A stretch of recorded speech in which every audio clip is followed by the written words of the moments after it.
Hello. In this video, we'll take a few examples to correctly identify different parameters C1, C2, W1 and W2. Look at this question. 70 kg of sugar costing rupees 40 per kg is mixed with 30 kg of sugar costing rupees 50 per kg. Find the average price of the mixture. So we have two groups and we want combined average or the weighted average. So the final average asked is C average, and that is the average price of the mixture. And this price should be in rupees per kg. Okay, the average price should be in rupees per kg. So point number 1, C average, C1 and C2 will refer to the same variety. So C1 and C2 will also be in rupees per kg. C1 is 40 and C2 is 50. Second point, C average, C1 and C2 all have fraction units such as rate, which is in fraction, rupees per kg or rupees per liter. C can also be in percentage, which is fractional as it is per 100, percent means per 100. C can also be average speed, which is in kilometer per hour. So that's C1. It is fractional. C1, C2, C average, they are fractional. Okay. Also W1 and W2 are quantity units such as kilogram, liter or hour. Okay. So here W1 is 70 and W2 is 30. Okay. Now third important point, if left side is in rupees per kg, then overall right side will also be in rupees per kg. Simple. Both left hand side and right hand side will have same unit. That means numerator C1W1 plus C2W2 will be in rupees and denominator W1 plus W2 will be in kg. So all in all, these points are important to identify C's and W's. Once all the values are identified, we can substitute them in this formula and get the final answer. Solve it and get the answer. It will come out to be rupees 43 per kg. 43 rupees per kg. Now one more important thing that I already mentioned in the previous video is that values of W1 and W2 are not important. The ratio W1 is to W2 is important.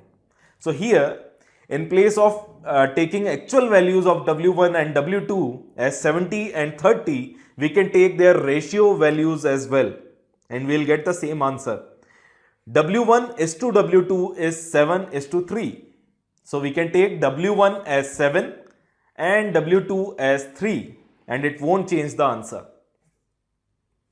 In fact, in some questions, it will make the calculation a lot easier. Okay. So try doing this. Take the ratio values instead of actual values. Also, most of the times, allegation questions are made tough by mixing them with profit and loss.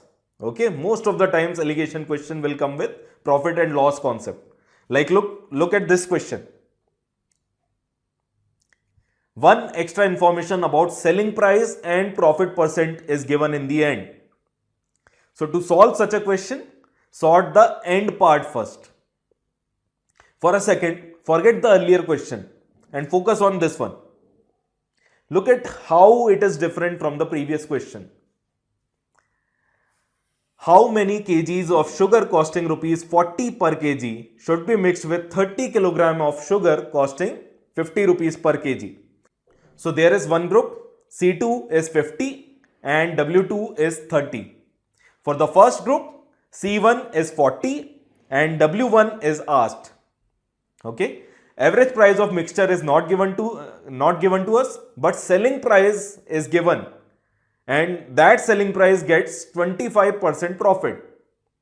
25% profit means 25% means 25 upon 100, 1 upon 4, and profit means an increment by 1 upon 4, that will be 5 upon 4, a multiplying factor of 5 upon 4.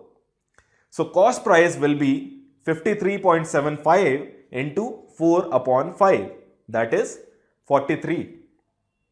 And that's the average price of the mixture, or we can call it C average. Now apply alligation, write C1, C2 on top and C average below in the middle, and subtract diagonally. Ratio of the difference is proportional to the ratio of W1 and W2. Okay, it is equal to W1 is to W2. So equate and get the answer. Let's look at some other common scenario. 70 liter of mixture of milk and water containing 40% milk is mixed with 30 liter of mixture containing 50% milk. Find the percent of milk in the mixture. Two groups can be clearly seen here. We know that C values are in fraction. So here C1 and C2 are in percent. And C average is asked, that will also be in percent.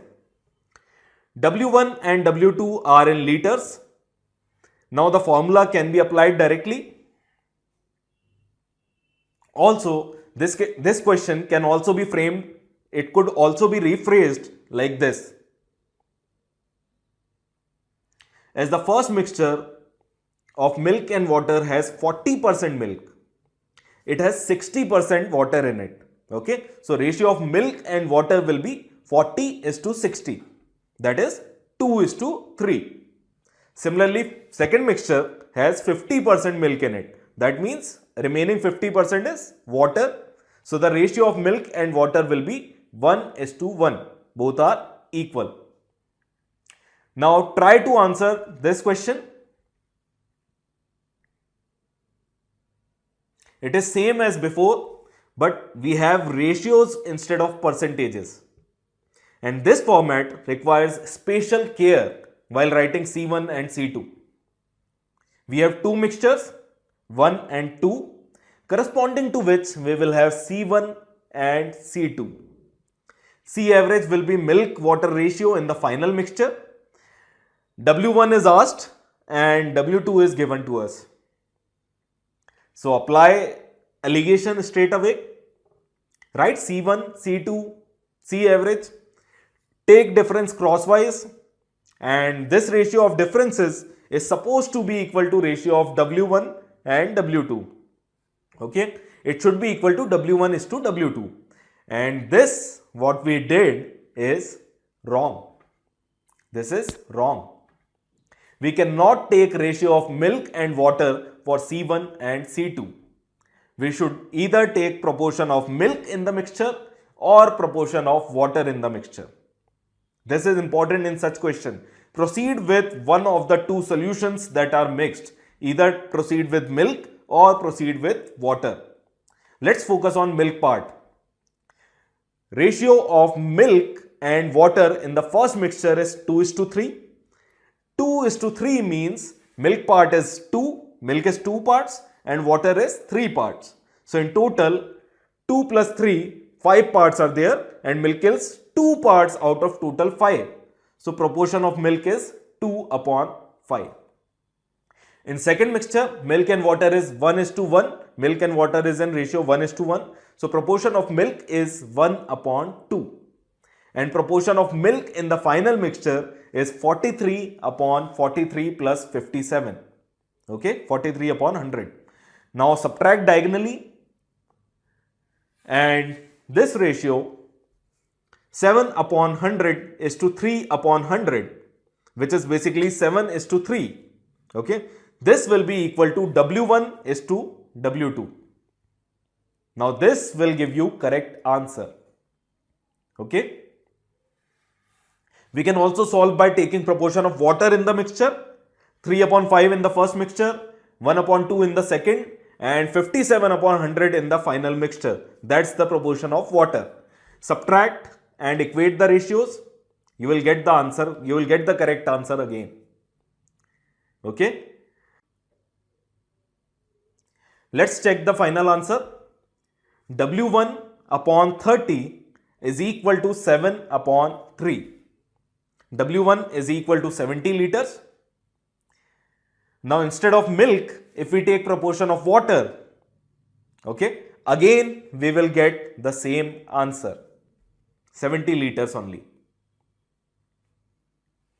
Now in case you are wondering why we cannot take the ratios 2:3 and 1:1 as C1 and C2 and proceed, why we need to take milk proportion or water proportion, why cannot we take milk is to water ratio? Well, if we put all the values in weighted average formula, even this answer 70 liters that we have obtained now, put it in weighted average formula, put all the values in weighted average formula. On your left, proportion of milk is taken, and on your right, milk water ratio is taken. I have applied the same weighted average formula 2 times. In the left side, proportion of milk is taken, on your right, milk water ratio is taken. When proportion of milk is taken, 2 upon 5 into 70 liter gives quantity of milk in the mixture 1, and 1 upon 2 into 30 liters gives quantity of milk in the mixture 2. Okay, so in right hand side we get total milk upon total mixture, which equates to 43 upon 100. That is ratio of milk upon total only. Right? 43 upon 100 is ratio of milk upon total. So both left hand side and right hand side represent the same thing, ratio of milk upon total. Okay, that is the reason this works. Now, if we had taken 2 upon 3 into 70 plus 1 upon 1 into 30, if we had taken milk water ratio, then, well, this is absurd. It doesn't represent anything. 2 upon 3 into 70 doesn't represent anything. Not the quantity of milk, not the quantity of water, nothing. This is absurd. So a sensible equation cannot be framed. It cannot be formed. And that's the reason we proceed with proportion of either of the constituents. Now, before we wrap up this session, let's talk about one last scenario where weighted average is prominently applied. That is, in calculating average speed. A car travels at 40 km per hour for first 70 minutes and 50 km per hour for next 30 minutes. Find the average speed for the journey. So speed is in kilometer per hour. Okay, it is fractional, so it will represent the C part. Also, average speed is to be calculated, which of course will be C average. And weights W1 and W2 will be time taken for the first and second part of the journey respectively. Okay, this is very important. W1 and W2 in average speed calculation are times and not distances. Keep this in mind. W1 and W2 in average speed calculation are times and not distances. Now apply weighted average formula and get the final answer. Now look at this question. Same question in different words. Try to match their answers. Okay, both the questions are same. Try to match their answers. I am leaving it to you. And that would be all for this topic. Here, I have listed all the common cases that we have seen in this video. Okay, pause and go through them. Solve a few more questions to get a hold over this topic. Thank you.